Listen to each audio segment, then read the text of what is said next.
कर्म क्या है और कर्म भाग्य में क्या अंतर है?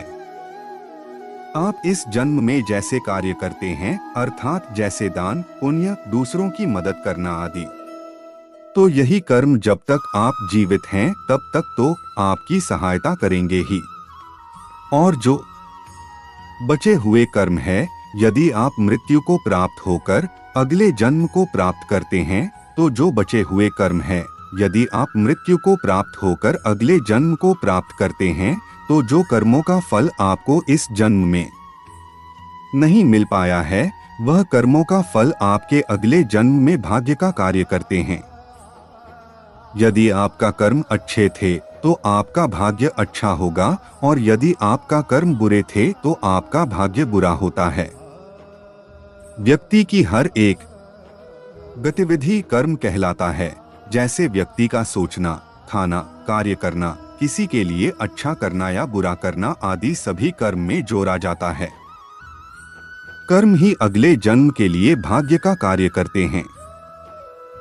भगवत गीता के अनुसार कर्म बड़ा या भाग्य, इसे समझने के लिए सबसे पहले हम आपको एक कहानी सुनाते हैं। एक विद्यालय में दो विद्यार्थी अजय व विजय पढ़ाई करते थे। अजय बहुत मेहनती था।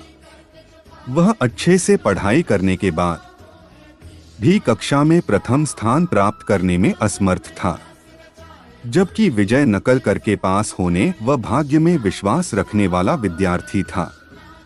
अजय और विजय धीरे धीरे अच्छे दोस्त बन गए।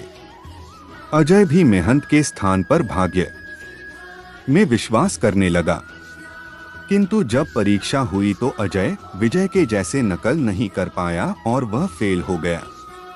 जब उनके अध्यापक को इस बात का पता चला कि अजय फेल हो गया है, तब अध्यापक ने उन्हें समझाया कि क्या तुमने कभी बैंक के लॉकर का इस्तेमाल किया है? बैंक लॉकर दो चाबियों की मदद से खुलता है। एक चाबी उपभोक्ता के पास होती है तथा दूसरी चाबी बैंक के मैनेजर अपने पास रखता है। ठीक इसी प्रकार हमारा जीवन भी दो चाबियों अर्थात भाग्य तथा कर्म की चाबी पर निर्भर होता है, तथा बैंक मैनेजर की भूमिका ईश्वर अर्थात भगवान निभाता है। हमें अपने जीवन में अपने कर्म रूपी चाबी का इस्तेमाल करते रहना चाहिए। क्या पता कब ईश्वर अपनी भाग्य रूपी चाबी का इस्तेमाल करें और हम सफल हो जाएं। वहीं दूसरी ओर हो सकता है परमात्मा अपनी भाग्य रूपी चाबी लगा रहा हो, पर हम अपनी कर्म रूपी चाबी का इस्तेमाल ही ना करें और हमारी सफलता का ताला खुल ही ना पाए। गीता के अनुसार भाग्य भी कर्मों से ही बनता है, जो कि पिछले जन्मों का कर्म अर्थात संचित कर्म होता है। एक व्यक्ति अमीर घर में पैदा होता है, वही कोई गरीब घर में, यह सब उसके पिछले जन्मों के कर्म के आधार पर ही तय होता है। भगवत गीता के अनुसार कर्म का फल तो मिलता ही है। तो अब आप समझ ही गए होंगे कि कर्म तथा भाग्य साथ साथ चलते हैं, एक के बिना दूसरा महत्वहीन है।